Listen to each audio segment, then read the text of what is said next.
This is the story of two friends from college who came up with a crazy idea of inviting the greatest thinkers on earth to prove God in just 500 words. They didn't expect to get any responses, but they did. Ambassadors, senators, movie stars, captains of industry, scientists, media personalities, and more. They put 70 one-page essays in a book, which became a bestseller on Amazon, called Elevator Pitches for God.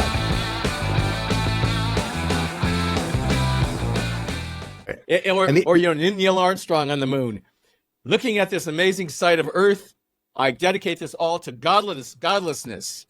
Yeah, to nothing and randomness. And here's to the advance of randomness. Yeah. What a heck of a random thing this has all been. Welcome to the Elevator Pitches for God podcast. We have with us today an amazing guy.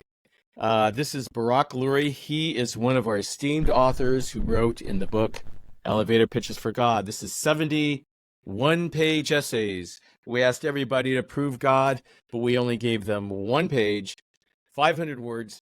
Try it yourself. It's pretty hard to prove God in 500 words. Well, right, Barak? That's right. It was tough, but I liked it. In the end, it made sense. It really is. You should be able to articulate your point in 500 words, and even with a little bit of fluff there. So it's like the physics test. Remember, they said, prove the universe.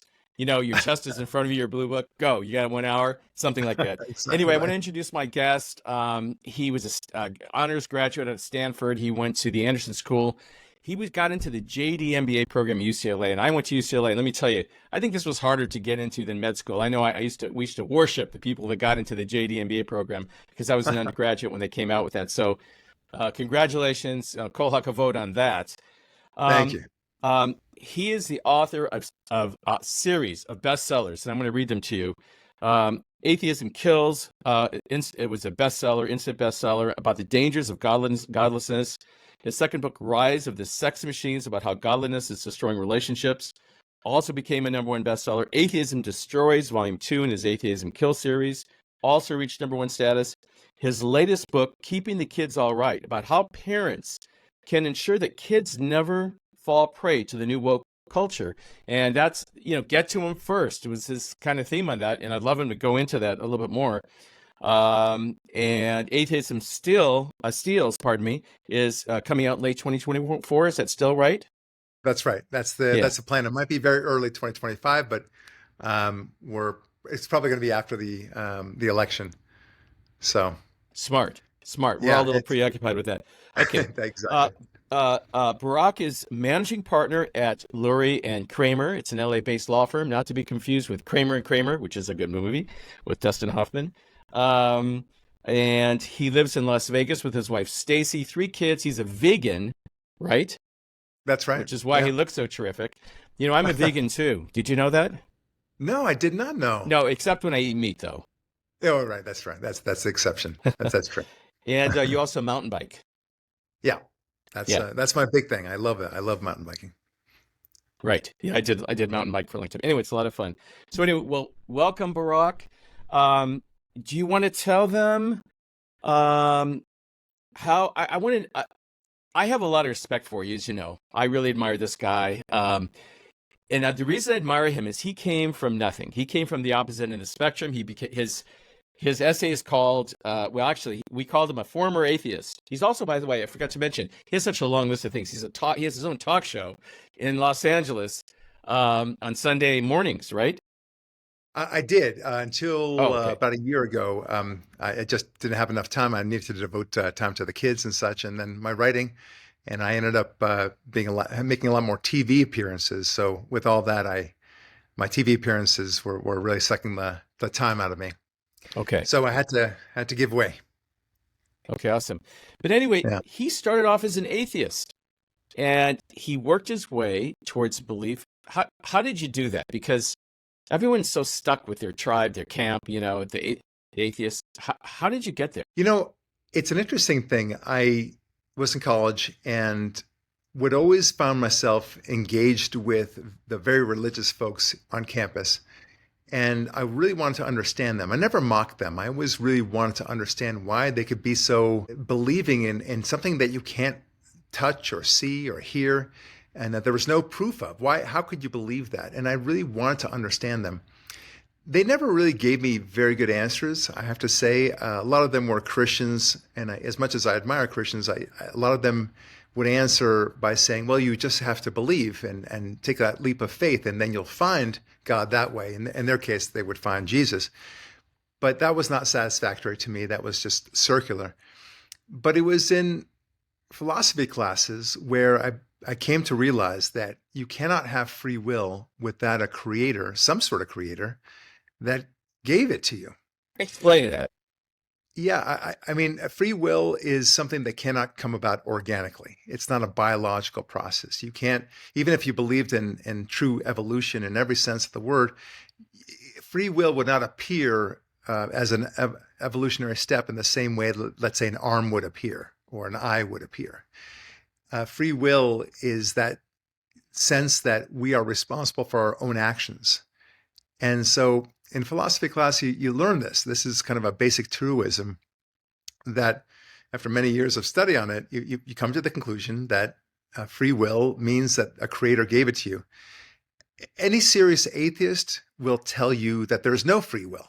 If they really are worth their weight, they will tell you that there's no such thing as free will. It is that we're all pre-programmed machines, basically, with our DNA and our genetics. Well, they'll say it's even more simple than that. They'll say it's like a leaf that is going down a river. The leaf may appear to be moving on its own, but we know that the leaf is moving by way of the currents and the wind, and that's the reason why it appears to be moving on its own, but it's not. And it's random. It's not a pre-designed course. It's complete randomness. That's right. And the atheist will say that whatever your decision that you're making today, even the slightest tilt of your head one way or the other, or the way you respond to my comments, let's say, is the product of hundreds of thousands, if not millions, of precursors that happened before it that basically compel you to say the things that you say and do the things that you do. We are just automatons, ultimately, very sophisticated ones, yes, but we just move about because of a whole bunch of things that preceded us. And that did not appeal to me. It's not a question of appealing. It just didn't make sense to me. I perceived that free will was a real thing, that I was indeed responsible for my actions and my statements. And I didn't even want to live in a world where I wasn't responsible for my actions and my statements. Well, wait a second. But to be responsible, the whole concept of I have to be responsible to whom? If there is no whom, then you're not responsible, right? I mean, that's right. Well, that's the conundrum as well. At the end of the day, most atheists will talk about how they believe that they are responsible, that they want to be good people, and it begs the question: well, why do you want to be responsible, and what is good, and why do you want to be good? What's the point? Right. It's a cognitive dissonance, like I think you mentioned it in your introduction. Right. In other words, I want to be good. I want to be good. All this stuff. It's why, to whom, what's right. If there's, first of all, if death is the end, if this is all randomness, if I'm pre-programmed, then I'm just concerned with me, my pleasure. That's it. I mean, what else is there? Is there pleasure? Right. Yeah. There's no. A true atheist really should think exactly like you just described. There's a character in Dostoevsky's Crime and Punishment. He's the main character, Raskolnikov. And that's exactly what he is. He is an atheist, and he so subscribes to his atheism that he wants to live it. He wants to prove to himself that he doesn't have to worry about morality or good or bad decisions. He can decide what's right and what's wrong. So he decides that this very crotchety old lady who's his neighbor in the apartment building, she's not deserving of living anymore. She's quite a pain. She's a leech on society. He knows that she's taking welfare, these checks, and she's probably not doing it properly or anything else. She's not a proper functioning citizen. She doesn't contribute to society. So he has, he convinces himself that this woman needs to go. And he sets about planning killing her, and he does kill her. in his mind. It's a very much of a mind game. It's all in his mind. Most of the book is his internal thinking, and he plans it, and he has this idea of how he's going to do it. And then when it actually happens, her sister, this old lady's sister, is there also, and that's not part of his plan. And that's kind of symbolic of how atheists don't really think things through. But anyway, it becomes a big mess for him, and he kills them both. But everything is otherwise okay, and he kind of gets away with it. And then a detective is assigned to the case, and he starts interviewing the various neighbors, including himself. But he's convinced that the detective, who's actually a bungler, he doesn't know what he's doing, but he's convinced that the detective is playing with him. And it's a mind game that plays out through the entire book. And Raskolnikov, at the end, I mean, spoiler alert, he confesses to the whole thing because he's so he can't handle the guilt, and he wonders why he can't handle the guilt. And once he goes to jail, he becomes free in his mind, so to speak, and he believes in God. It's interesting. So everything that he set out to do reversed itself. The point is that an atheist, if he actually lived what an atheist should believe, he should not be kind to anybody. He should live only for himself. He should steal. He should rape. He should murder anybody who gets in his way. Because why not? If you can get away with it, so long as the gendarmes don't chase you and jail you away, you should be able to do whatever you darn well please. Right. And without any compunction, without any sense of guilt. No. But the atheist doesn't want to believe that of himself. So one of the things I did, and before I'll just wrap up this particular segment, is that there's a difference between the old atheists and the new atheists. Okay. The old atheists are consistent with what I just said, which is that they agree that there is no morality, there is no free will, there is no good or bad. We live in an awful situation, and we just got to make the most of it as we can. And everyone else is a sucker for believing in God. It's a tool to control people. But we, the elitist atheists, the more all-knowing atheists, we get to live in a world where we can take advantage of all these things. The new atheists are very disingenuous, in my opinion. They want it all. They want to believe that there's no God, and at the same time that they're more moral than you are, and that there's free will, and they know how to act in a good way. Right. So they've hijacked the morality of religion. That's right. Taking credit for it. And then said, it's like that helicopter joke you tell at the beginning of your book, which is fantastic. It's like a joke I've never heard. Right.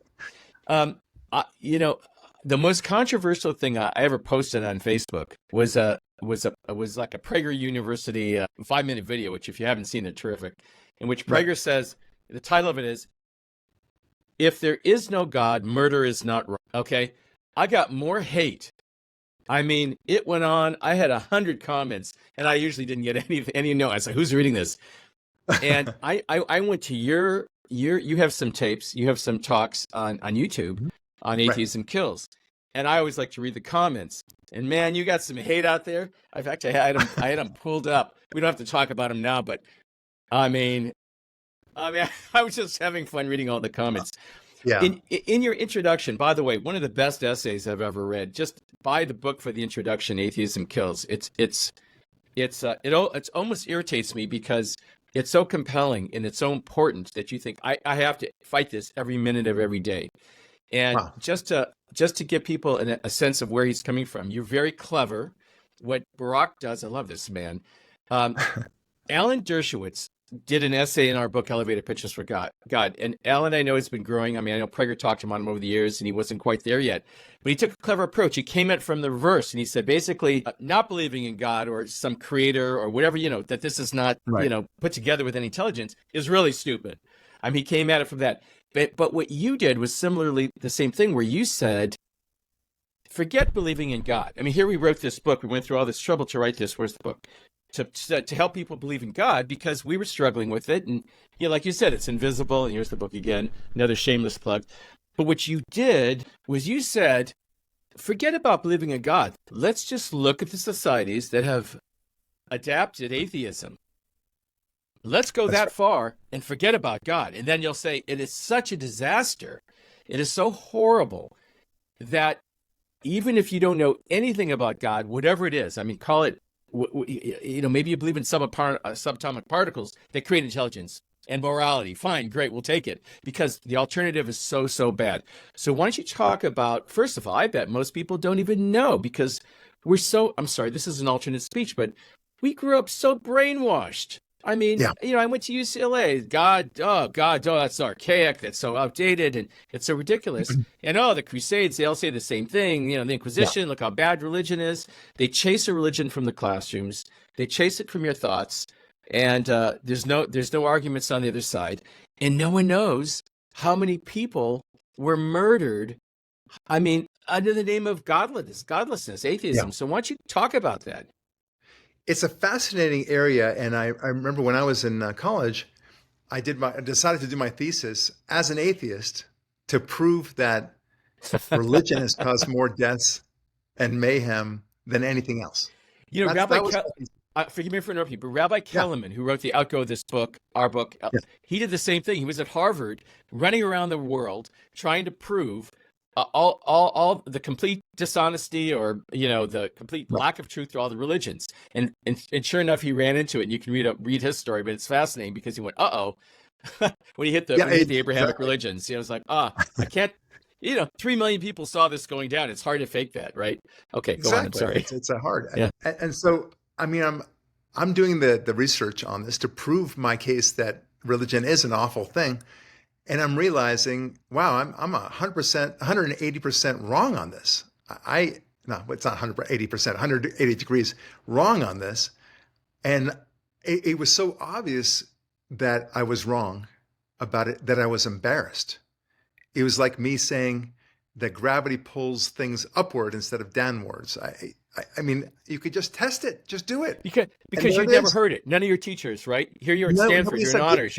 It's like, never heard it. It was this mantra that they just kept on saying over and over again, that you begin to believe it's the truth. And I thought, okay, yeah, great, I'll prove it.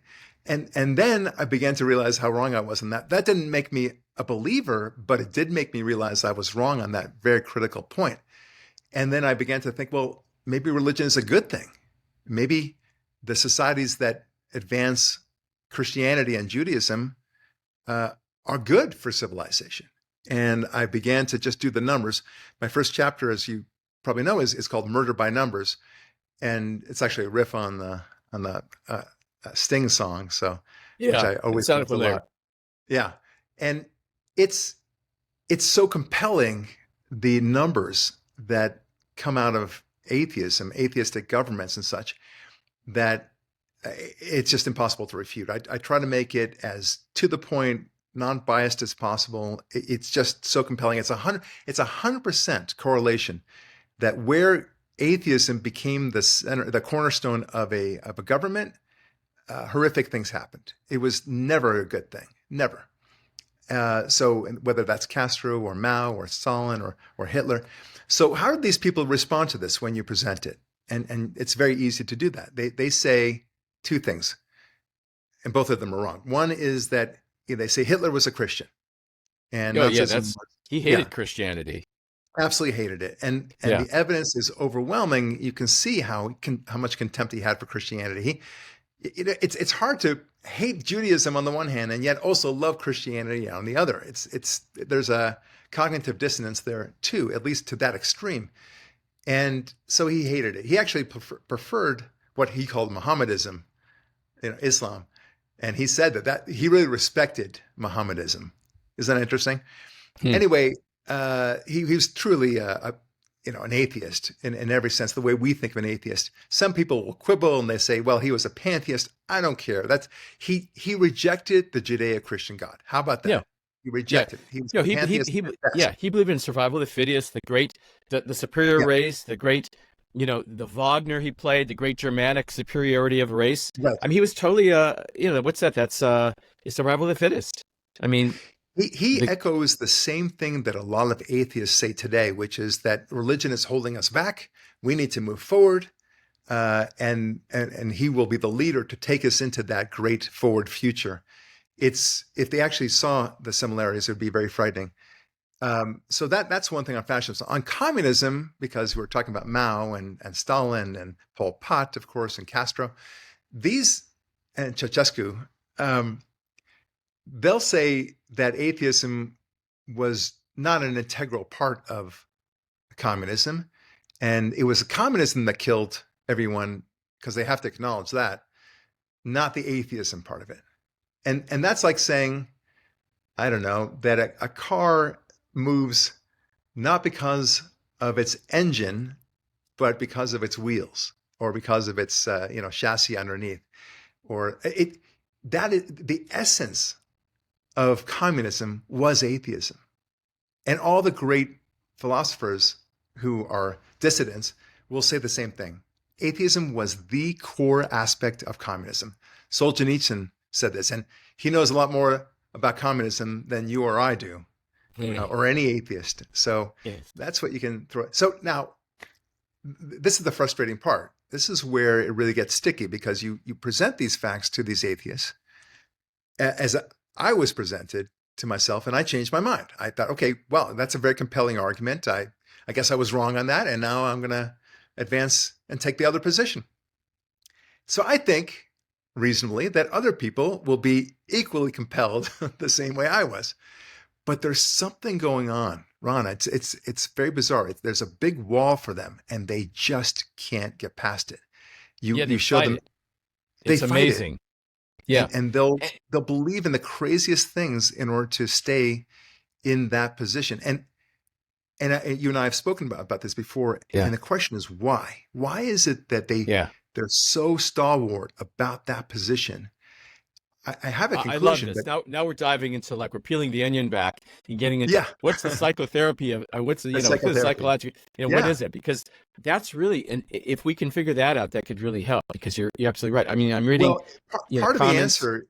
Yeah, part of the answer is in what you pointed out just a little while ago, all those nasty comments, just for your little thing that you said, without God, murder is okay.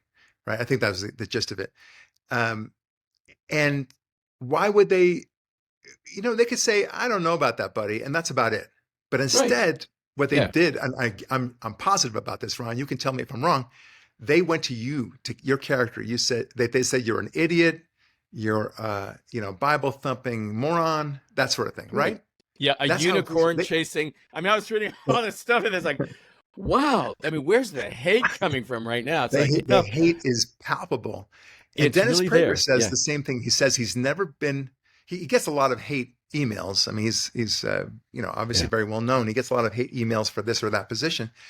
But he always says that the most hate that he gets is anytime he brings up God and the proof that there is a God, or evidence or suggestion that there is a God, and why God is important. That's when he gets the most hate, and it goes it goes to an 11. It's not a 7 or an 8 even. It's an 11. Yeah. And the same thing happens to me when I advance my positions. And I know that I'm going into the battle, and it's really bad. And I'm convinced that the reason is very simple. When people believe in God, it opens up the door, it forces accountability. People don't want to be accountable, Ron. Think of it from a standpoint. I mean, look, I've thought about this. Every day I wake up, I think this. Is that it? That is it. That is the reason why. Seriously? I've talked about it. I studied it. It's really? Yeah. No, you're telling them, look, it's like telling, okay, if you've ever tried to talk to an alcoholic or somebody who has some sort of issue like that, gambling addiction, they go through this denial phase. They say, you don't know me. You don't know anything about me. And the reason why they're fighting you as an alcoholic, and when you're telling them, buddy, you got to lay off the sauce, you got to stop drinking altogether, you got to change your life, they don't want to do that because they know that it's extremely hard to get to the other side. They may know on the inside that is the answer, but they don't want to climb that hill. Okay. People want to be told that there are easy answers. All right. So let's let everybody off the hook a little bit right now. Okay. All right. Number one, God is very forgiving. So if you screw up here and there, you know what? He's extremely forgiving. Just acknowledge you screwed up. That's it. Okay, what else can we tell everyone? I'm trying to dig into my education here. Secondly, just try a little bit. Take a little baby step. That's it. It makes a huge difference. Okay, you don't have to be a sign carrying, this or that. You don't have to have the card. You don't have to have a membership. You don't have to go to church or shul. Nothing. How about this? Right. Just wake up and try and just do a little thing. And if you again, if you make a mistake, don't worry about it. Apologize if you made a mistake. How's that? Okay? Right. That's it. That's all we're asking you. Just don't be a hater. Look, Exactly. hey, your belief is very difficult. I've been working every day for 6 or 7 years to read all, and it's been like you. I'm not persuaded by faith. I had to be intellectual. I had to go through it. And it's like a piece. And for everyone who's struggling with this, and everyone comes at it differently. And that's why they should buy the book, because we have, people from all different disciplines. We have neurosurgeons. We have some of the great physicists of the world, some of the great chemists of the world. We have senators and ambassadors. Everyone's coming from a different. We have artists. Andy Arnovitz, one of the great artists of the world, tells you from an art perspective. But it was like, for me, all these little data points on a puzzle. And after a while, the picture starts to emerge. And Rabbi Brodowitz, who's one of our great sages of our time, says, proof is only one way you know something. We go through the whole day without proof of everything. We use our gut instincts. Your gut is a very good indicator of what's true and what's not true, which is what we're seeking to have. So eventually you'll get a picture. It's not going to be 100%. And you'll get 80%. And that last 20%, you just have to have faith that those other pieces that you haven't put in yet will fit in there, and because you can already see what the picture is. Right. Now, the next question is, okay, I see 80%. I am, if it's 80% true, and I can see just looking around me, there's proof everywhere. Once you start, it's like an Escher print. I always like to say, once you see that Escher print in a certain way, you can't unsee it. Once you do that, if God really does exist, and I don't care what, I don't care if you're a Muslim, I don't care if you're a Christian, I don't care if you're a Jew, or if you're just a regular person that can see intelligent creative design, then what? It's like, okay, well, wait a minute. I got to look at every behavior I'm doing, which is what we're saying here. It's like, okay, that really wasn't so cool. I took that handicap spot or whatever I did, I'm okay. But what I'm saying is I'm going to let everyone off the hook now. Just next time, don't do it. Okay. Just don't be a hater. Just say, look, I could do better. No one's perfect. Not even Moses, by the way. Moses made mistakes, and he was one of the most righteous people in history. If he made a mistake, actually made a bunch of mistakes. If he did it, you can too. You're off the hook. Right. No one's expecting perfection out of you, and it's right. And that's a very liberating concept from the Torah. I think it might be a little bit of a challenge for our Christian friends, because their standard is Jesus, and they will say, understandably, that Jesus was perfect. Well, that's a hard standard to do. It's I'm Jewish. I don't have to worry about that. Yeah, exactly right. So am I. But it's very liberating to know. Okay, look, like you said, Moses made many mistakes. David made a terrible mistake with Uriah and Bathsheba. Of course, it was evil in every respect, but God still forgave him for that. So if he could do that, then you can certainly do a couple of mistakes. You kind of maybe lose your temper a little bit here and there, and then make up for it later on. Okay, no big deal. But it really is it's a fascinating thing, because it's not, believing in God is not like deciding that you like Pink Floyd or Radiohead after all. It's good. I like it. I didn't like them before, but now I like them. Right? Okay, so what? It's a preference at that point. Right? Or if you switch football teams from the Patriots to the Chiefs for whatever reason. Yeah. Okay. But that doesn't alter your life when you do that. When you go from, even from going from being a Democrat to a Republican, political persuasion or vice versa, that is not as much of a jarring moment in your life as it will be when you go from non-belief to belief. Because when you do go from non-belief, thinking that everything is random and nothing matters, to suddenly saying, actually, there is order, there is a creator, and then realizing, whoa, that creator wants something from me. What is that something? Right. and you realize that he wants you to be a moral person. That is a major mind shift, far greater than the alcoholic to give up his alcohol or the gambling guy to give up his gambling addiction. Far greater, 10 times more difficult, maybe 100 times more difficult. So I did a great interview with Manis Friedman, the great Rabbi Manis Friedman. Yeah. If you haven't seen it, please watch it. And it changed me and this will let everybody off the hook. Again, I'm going to be the Mr. Off the hook guy. And he said something like this. He said, okay, everything that's made, this is really simple.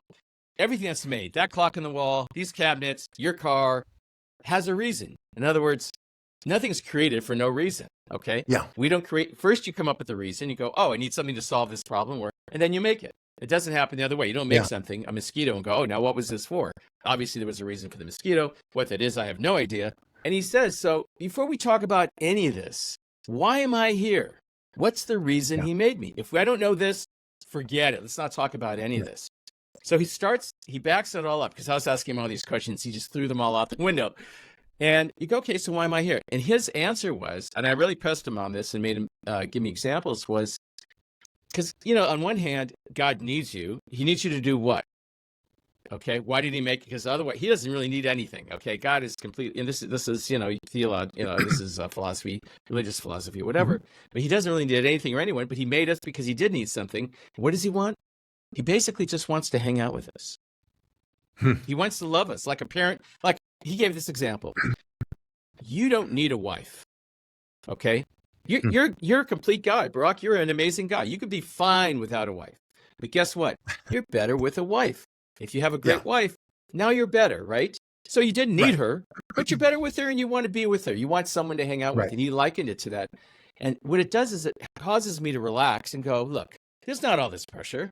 Just hang out and be with him. Now, in my case, I'm Jewish. I have 613 things he's asked me to do. If you're not Jewish, you have 7. You can look them up. There's 7 no-hide laws. Learn them. It's only 7. We have 613. Actually, not all of them apply today because we don't have our temple has been not rebuilt, the one that Solomon built. But and just do those. These are really big things. Just avoid them and hang out and relax. That's it. That's all you have to do. So it's not even a big deal. It really is not a big deal. And it's the effort. And I like what you say, because if you take the baby steps, you just do a little bit of something that is slightly out of your comfort zone, maybe within your comfort zone. Like instead of, I'll give a silly example. Instead of, starting your car or waking up 2 minutes earlier than you normally would. And that extra 2 minutes allows you to feel a little bit less rushed in the morning and a little less panicked in the morning. That would make a huge difference in the rest of your day, right? Now, I think I'm stealing a little bit of an idea from the book Atomic Habits, but the concept is the same. Small changes make very big results. Like the parallel lines that are slightly skewed one way or the other, you'll end up with a big difference. Oh, after a while, right. Right. Yeah, after a while. So, and the same thing is true with belief. One of the things that I ask my non-believing friends is to put aside what they want to believe and focus on what is. So, wherever it is. You mean like the truth? Exactly. Right. And just, but it's an interesting thing. Most people don't know how to separate those things. As I said in my essay for elevator pitches, it's not that people don't believe in God. It's that they don't want to believe in God. There's a big difference. And if people can separate their wants, what they would prefer the world and the universe to be, in the case that I'm talking about, they prefer the world and the universe to be random, where they can do anything they want. They're not responsible for anybody. I get it. But and then instead focus on what is. That is a mindset that sometimes changes people. So I do ask them, what is the purpose of beauty? What is the purpose of humor and storytelling? The concept of a past and a future. These are things that humans have, but animals don't have. Why is that, Charlie? I'll ask Charlie. And it's a question that they've never thought about before. And for me, in my law firm, I tell my people, the questions are more important than the answers. But you have to know what the questions are. once you ask the right question, you can get the answer. But most people go through their entire lives saying that this or that is a beautiful thing, or I love this music, or I love this kind of art. And they never ask themselves why they love music at all, why they love art at all, why they appreciate a beautiful sunset. Your dog will never look at a sunset and say, wow, that's awesome. It's not going to happen. Mm-hmm. But we do. And it's worth asking why. Why do we have these instinctive things within us? Is there a reason for it? Yeah. How does it help your community, your tribe, of you liking a sunset, which is what they argue. It's all for utility reasons. That's right. Well, I don't kill because it's bad for my, I wouldn't get along they rationalize everything you do with it. You wrote something in your introduction, and again, I'm just blown away by your introduction. I was trying to find the whole thing, but basically you said every beautiful song, all the great music of the world, all the great art, it was all done for God. When Bach wrote his manuscripts, he wrote, to the glory of God, I dedicate this. All magnificent accomplishments basically on earth were done by people whose whatever they were doing transcended what humans had done in the past. Right. Okay. And that is, and you said, what good has come out of godlessness? Who says, for godliness, I will cross this great ocean. Exactly. And risk my life, Right. That's right. Or Neil Armstrong on the moon. Looking at this amazing sight of Earth, I dedicate this all to godlessness. To nothing and randomness. And here's to the advance of randomness. Yeah. What a heck of a random thing this has all been. As he's looking at this huge, magnificent Earth, moving, and the clouds are moving, and the sun's coming up. Right. And it's just, what he saw was just, they said that the view from the Apollo, what was it, like 11 or whatever they made it, or it was just spectacular. It is a fascinating thing where people don't really appreciate what they appreciate.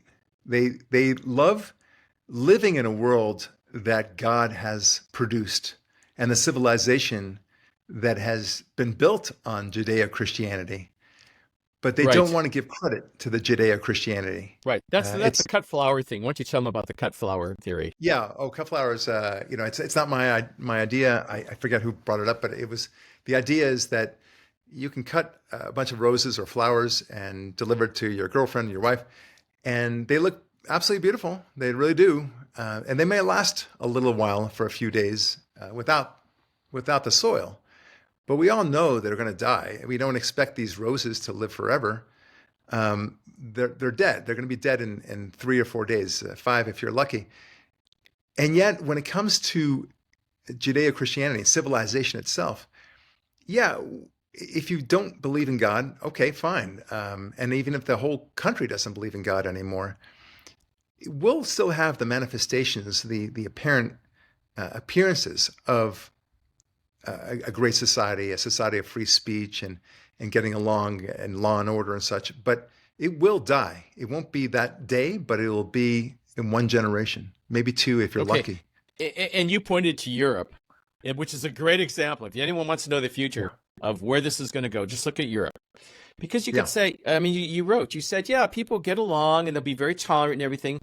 But if you don't believe in God, which is, like I said, individuality, it's the individual over society. The individual has, right? Isn't that what you wrote? That's exactly right. If then the greater good will take you over. It'll be a vacuum, and then you have stuff to people who do believe in like radical Islam, which is now overtaking Europe. They're going to take it over because no one is fighting this other movement, and they will take over. And their interpretation of the Quran is basically very intolerant. It's very totalitarian, right? I mean, that's what they say. It's very open in what they claim. Yeah, and I devote a chapter to this because a lot of atheists will say, well, look at Islam and all the terrible things that Islam is doing even today. Virtually all the terrorism that we see today is Muslim based. That doesn't mean that all Muslims are terrorists, but it does mean that most terrorists are Muslim. Right. And there you have it, sir. Religion is a devastating and terrible thing. Okay. And I always demur to that, and I say, look, you cannot conflate Islam with Judeo-Christianity. Anything can be perverted, and unfortunately, that's what's happening here. I'll go even a step further. We're not even mentioning religion. I didn't say religion was good. Okay. Now, religion can be good, but religion can be bad. Right. There's good and bad of everything, right? Right. There's right. good and bad of everything. There's good and bad of everything.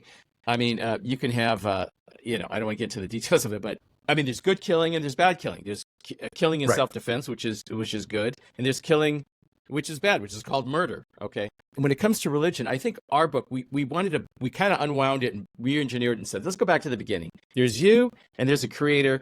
This applies to everyone on earth. There's no religion. There's no, I mean, look, I'm very critical of my own religion and what it's done. It's gone quite sideways in a lot of ways.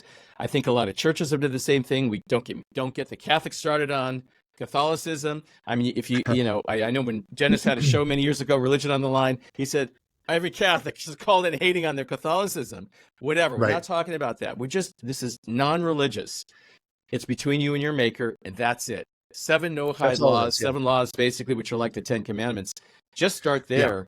And thank you for pointing that out, Ron. It's a great point, because this is not about defending Christianity, defending Judaism, or even defending Islam. These are institutions that are run by men, by and some women, very of course. Imperfect men. Very imperfect, and then they expect this level of perfection that is obscene. It's bizarre.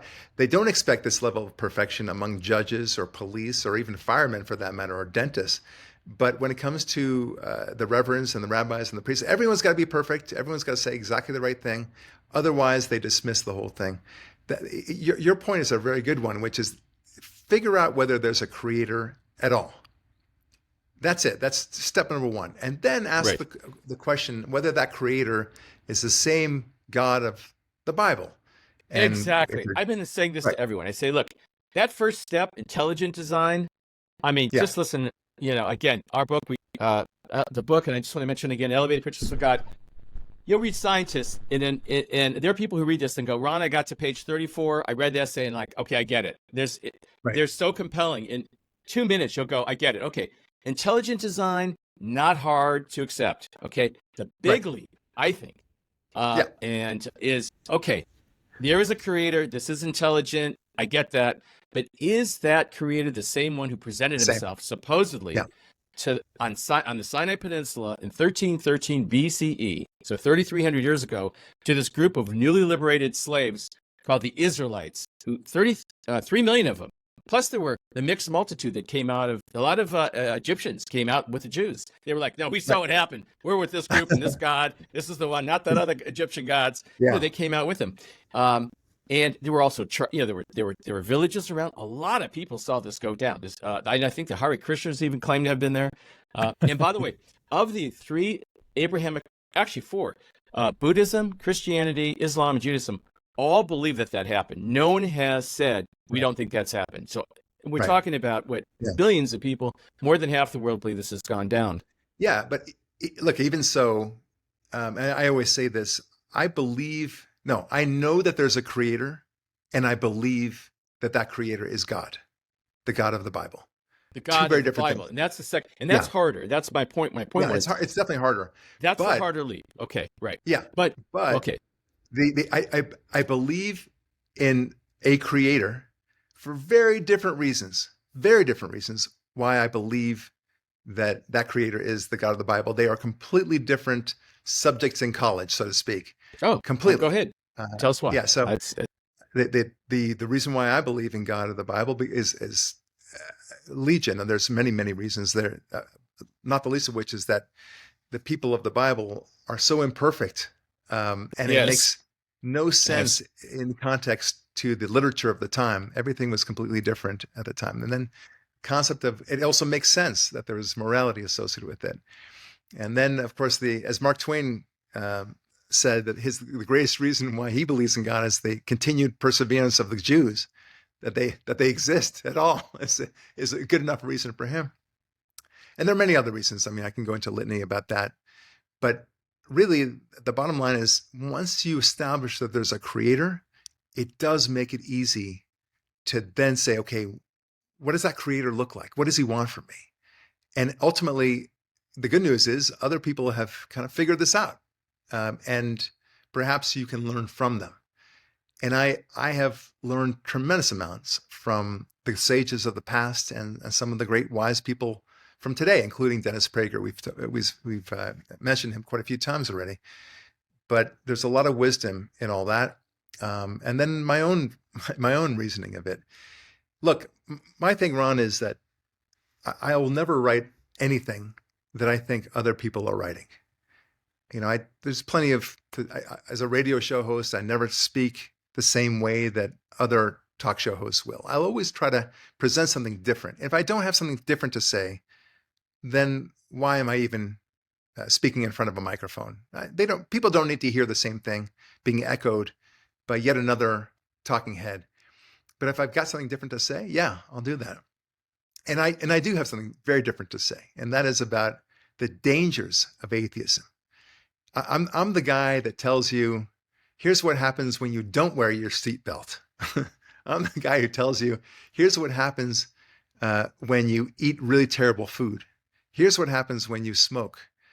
And people are not really evaluating God in that same way. I mean, you might say, okay, well, people, the American Heart Association tells you that the smoking is bad for you, Barak. What are you talking about? But it's not the same thing when it comes to God. People don't talk about what happens when you don't believe in God. Right. They don't. I think they need to do that. Yes, I agree. Yeah. So that's why your book's so. Yeah. Go ahead. That's why your book's so important. It's like, okay, you don't want to, you haven't thought about it. You don't want to go, you had a bad experience at your synagogue or your church or whatever. Okay, I get all that. But it's a disaster. It is a disaster. Right. And the truth is that known, and the schools don't, they always teach them about Nazis, right? Oh, the Nazis did this and that. But you know what? Communism has murdered far more people than the Nazis. The Nazis were like 30 million if you add it all up, including the soldiers and everything like that. Right. But communism, I mean, there's a Black Book of Communism. It was written by a French person. It's like 100 million. Pol Pot, Mao Zedong. I mean, Stalin. Stalin was 30 million on his own. That's just the 20th century alone. That's the 20th century. People talk about. And I'm stealing your thunder a little bit, but you add up everyone in the Crusades and the Inquisition. And by the way, I got much lower numbers than you got. And it was like I was being as generous as I could. No, I think the real numbers are much lower. You're talking tens of thousands of people at the most. Right. When you're talking about 100 million people. Now I know it's even hard to imagine what 100 million people are. Yeah. But a baseball stadium is 40,000 people, and these are children, women, everyone, just wholesale slaughter. Starvation. And the West has been complicit in this. That Durante fellow who wrote for the New York Times that there was no famine in the Ukraine when Stalin was starving them. I mean, people were literally going to cannibalism, resorting to cannibalism, eating their children or other people when they died. Children were eating their parents. They froze to death, and these kids were surviving because they were eating them, because that's how bad. That's what Stalin did this all on purpose. It's just, we don't learn this in our schools. It's like like you wake up one day and the whole thing's been a lie.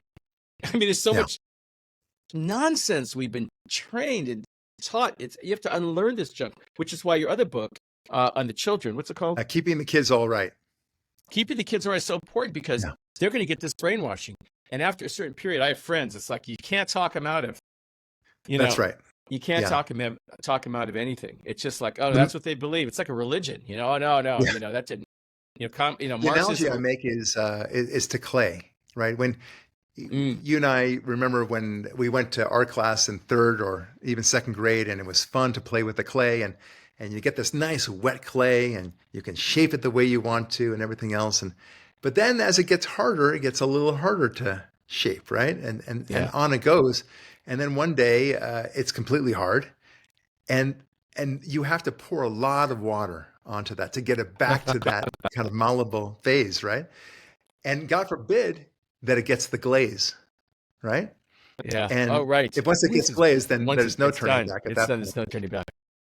And that's what concerns me for a lot of parents today, is that they don't realize that the clay is getting hard, and that the teachers are shaping your kids' minds like that clay, and he might get the glaze eventually. So the good news is, look, as parents, you're in there first. Get in there. Just do it right away. As soon as they start appreciating the world, help shape them in the way that they understand the world and what's important to them. The kids are looking to you to tell them what's important and what's not important. That's the essence of it. And when you tell them that America is awesome and God is great and he loves you and he wants you to be the best Charlie or Jane that you can be, kids really resonate to that. So take advantage of that and understand it. And then be logical with them. Tell them about how silly it is to believe in nothing, that this all happened by itself. What do you think about that, Charlie and Jane? Do you think that makes sense? And they all think it's silly also. So Right. it's a great, you can have a lot of fun with it. It's not complicated, but you do have to get in there early How if old are you your really want kids? your kids to. They are now 12, 16, and 19. Okay, so they at this point they've stopped listening to you. No, we have a great relationship. They do listen. Okay. They are very respectful. They are true believers in God. They love America. They're conservative in every way, and they laugh. We have a lot of humor. We just talk about the silliness of how the liberal parties tend to be and how atheists tend to be. So they get it, and they've gone through that Socratic method with me for years. So their brains are really well exercised. It's a muscle, and if in the same way that your kid, if he does a lot of push-ups, he can show you his arms and look at that muscle, Dad, and you feel it and say, "Whoa, that's rock hard, buddy." But it's the same thing. If you could go to the brain, and if I could show you how he flexes his brain, you would say, "Whoa, that's awesome." Yeah. They're incredible young human beings, and I'm very proud of them. Well, that's Muzzle Top. You can't fake good kids. Yeah, that's You right. know what I mean? That's really a great testament to you. So, what advice would you give people? I mean, I always want to, and I think there's a lot of people. I like advice. I'm kind of old, and I still want. Okay, yeah, I'm still here improving and thinking I can wake up tomorrow and be better than I was today. So, my favorite question to ask, or I guess advice to anybody, is to ask questions more, but the specific question of why are the things the way they are? Why? Like, why is it? I mean, we don't need to get into it, but people don't ask the most basic questions. Why do we all love music? Why do we resonate to art? Why, even simpler, why do we write from left to right in English and Latin languages? Why? And why does Hebrew, for example, in other languages write from right to left, the other way?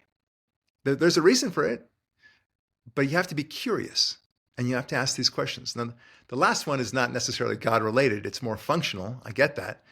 But the first ones, why do we love music so much? Why does that feel so great? Why does it lift us? Because it doesn't lift animals. It doesn't do anything for them, but it does for us. And people don't ask the why. And once you start asking why, I think answers do come, and you'll discover that God is behind it. But even if you don't discover that God is behind it, it's still worth the exercise.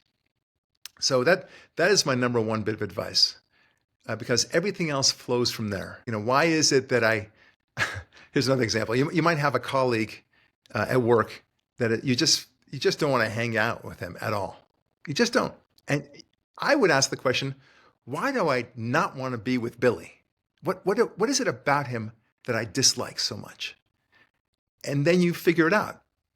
But most people don't bother. They just don't want to spend time with Billy. And so on it goes. So you asked me what advice, that is ultimately the advice. And check your wants at the door. Truth matters more than whatever you might want. Truth is with a capital T. It only comes with God. But if you really believe in truth, then pursue it regardless of what you want it to be. Sounds pretty good to me. That sounds pretty good. Well, look, I could talk to you for another hour, and maybe we can do it another time. But I want to thank you for coming on, and thank you for having us on your podcast. That was a lot of fun. Yes. I thought this was going to be. I didn't really prep that much because I thought, Barak, we can hang out, we can talk for hours. I think, Well, we I really can. think we're brothers from another mother. I mean, I think we both came from the same thing where, we didn't have any dog in the hunt. We came Right. a long way. We've worked hard on it. We've reasoned with ourselves. We wrote this book or we edited this book, and it's like a fellow traveler. I think in a lot of other ways we've come to the same place too. So I really relate Yeah. to you, and that's why I really think we're Well, thank you. simpatico. And thank you also for your book, Elevator Pitches for God. It's rare that a book comes along that changes you. And that was a book that changed even me. I so appreciated the other perspectives, the way that people got to God. And I remember writing it down like I never thought about that. And it was such a gem. So Which one, it's a do beautiful you book. remember which one changed you at all, or? Dershowitz's was pretty good, but my favorite, I don't remember the author, but the point was something about why is there anything at all? And it was a concept that I had never thought about. And it was just a clever point, and it made me want to, really pose that question to myself as well. But it was just another way of looking at the Mona Lisa painting, just a completely different gem of an idea. The Mona Lisa is more than just that kind of, quirky smile, right? There's so many other things, and there's so many papers written about it. And then when you learn a little bit more about it, the more you appreciate its beauty. And so it is with God, that when you come to God from all those different angles that this Elevator Pitches for God book presents, it makes you more of a believer than you ever were. Yeah. Yeah. I'm just thinking, I'm just reviewing in my mind all the various arguments, and we could go on. I mean, Yeah, I they were I powerful. know, Everyone was yeah, very different.